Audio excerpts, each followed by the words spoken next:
Bismillahirrahmanirrahim. Assalamualaikum warahmatullahi wabarakatuh. Alhamdulillah wassalatu wassalamu ala rasulillah wa ba'd. Para pemirsa Kabari Al-Islam Channel dimanapun berada, alhamdulillah pada pertemuan ketiga dari seri buku-buku Puskafi, kita masih melanjutkan kajian tentang halal dan haram dalam pernikahan. Hari ini kita akan membahas hukum menikah dengan orang yang berzina atau hukum menikah dengan mantan pelacur. Bagaimana hukumnya? Para ulama berbeda pendapat. Pendapat pertama adalah pendapat mayoritas ulama. Mereka mengatakan bahwa hukumnya boleh menikah dengan mantan pelacur atau menikah orang yang telah berzina. Mana dalilnya?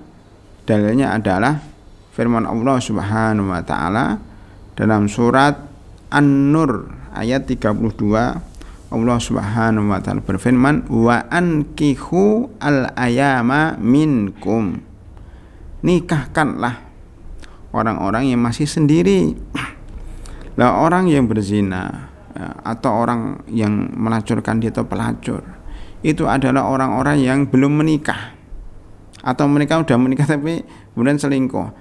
Intinya bahwa selama seseorang itu belum menikah atau sudah menikah tapi cerai, dianggap dia al-ayama, orang-orang yang belum menikah masih sendiri. Itu dianjurkan untuk menikah, karena tanpa menikah mereka akan terseret dalam kemaksiatan demi kemaksiatan. Untuk menyelamatkan dari kemaksiatan adalah dengan cara menikah. Oleh karena itu, menikah dengan orang yang belum atau tidak dalam kondisi menikah dibolehkan, bahkan dianjurkan dengan firman-Nya, wa ankihul ayama minkum min ibadikum wa imaikum. Di sini disebutkan wassolihina min ibadikum wa imaikum. Dan nikahilah orang-orang yang baik-baik dari hamba sahaya, laki-laki maupun perempuan, atau nikahilah orang-orang yang masih sendirian dari laki-laki maupun perempuan, iyakunu fuqara yunihimullahu min fadlih. Ini juga salah satu hikmah pernikahan. Jika sebelum menikah dia miskin, ya gajinya masih kecil, hidupnya pas-pasan, ketika sudah menikah ternyata gajinya semakin gede, hidupnya semakin mapan. Karena itulah hikmah dari pernikahan, iyakunu fuqara yuhnihimullahu min fadli. Allah itu akan memberikan kekayaan kepada orang yang menikah, karena Allah Maha tahu orang menikah itu butuh biaya banyak, maka uangnya dan rezekinya juga banyak. Sedang orang yang masih sendirian, kebutuhannya masih sedikit, maka Allah juga memberikan sesuatu kepadanya dikit. Maka dikatakan bahwa menikah itu pangkal kaya. Ya, kalau selama ini orang mengatakan hemat itu pangkal kaya, kita ganti menjadi nikah itu pangkal kaya. Dalilnya surat An-Nur ayat 32. Ya. Wallahu wasi'un alim, karena Allah itu maha luas rezekinya, alimun, tahu siapa yang patut dan pantas diberi rezeki oleh Allah Subhanahu wa taala. Salah satunya adalah orang yang menikah. Jadi dari ayat ini para ulama atau mayoritas ulama mengatakan, loh, itu kan perintah menikah, ini berlaku umum, baik yang belum menikah sama sekali, perawan atau perjaka, baik orang yang sudah menikah tapi cerai, dianggap dia belum menikah, maka diperintahkan wa ankihu, perintah pada dasarnya hukumnya wajib, tetapi di sini adalah anjuran menikahkan, anjuran mencarikan jodoh orang yang belum menikah, termasuk di dalamnya orang yang sedang melacurkan diri, termasuk dalamnya orang yang telah berzina. Ayo dianjurkan menikah supaya jangan melacur kembali, supaya jangan berzina kembali. Ini pendapat mayoritas ulama.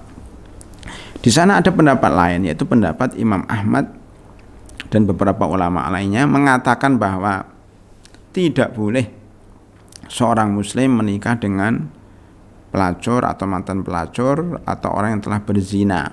Mana dalilnya wahai Imam Ahmad? Beliau menukil firman Allah Subhanahu wa taala dalam surat An-Nur ayat 3. Allah berfirman, "Az-zani la yankihu illa zaniyatan au musyrikah. Seorang pelacur, seorang pezina tidak menikah atau tidak boleh menikah kecuali dengan pelacur yang seperti dia atau dengan orang musyrikah. Ya. Begitu juga ya, awazaniyatu la yankihuha illa zanin. Seorang pelacur perempuan, seorang pezina perempuan tidak boleh dinikahi kecuali seorang laki-laki pelacur juga. Wa khurima dzalika 'alal mu'minin, di sini wa musyrik wa khurima dzalika 'alal mu'minin, dan diharamkan hal itu kepada orang-orang yang beriman.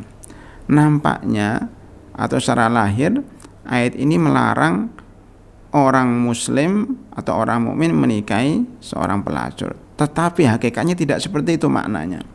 Oleh mayoritas ulama ditafsirkan bahwa maksud wa khurima dzalika 'alal mu'minin itu bukan haram. Haram dalam arti kata kalau dikerjakan dapat dosa, tapi khurima dzalika 'alal mu'minin diartikan itu tidak layak, tidak pas bagi orang beriman yang mondok, yang hafal Al-Qur'an, yang punya akhlak yang baik kok mencari jodoh dari mantan pelacur, kok mencari jodoh dari orang yang pernah berzina. Nggak layak.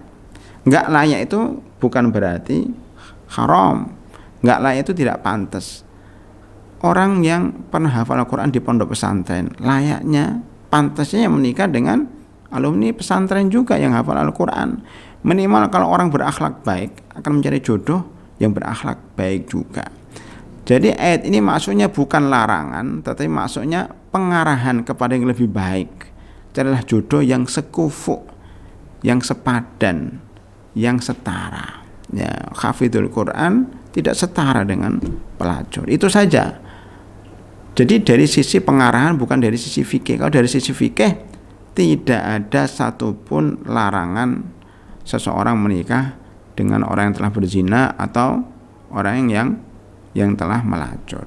Dengan demikian, kesimpulan dari pembahasan kita, pendapat yang lebih mendekati kebenaran adalah pendapat mayoritas ulama bahwa seorang muslim boleh, bukan dianjurkan tapi boleh menikah dengan mantan pelacur, menikah dengan mantan orang yang berzina, dengan tujuan dia akan mendakwahi, dengan tujuan dia akan menyelamatkan dia dari kesengsaraan, dari maksiat menuju ketaatan kepada Allah SWT. Jadi jika diniatkan itu dakwah kepada yang lebih baik, maka insya Allah dapat pahala dan secara umum dibolehkan, tidak dilarang dalam Islam. Demikian, mudah-mudahan bermanfaat. Wa akhiru da'wana alhamdulillahirabbil alamin. Assalamualaikum warahmatullahi wabarakatuh.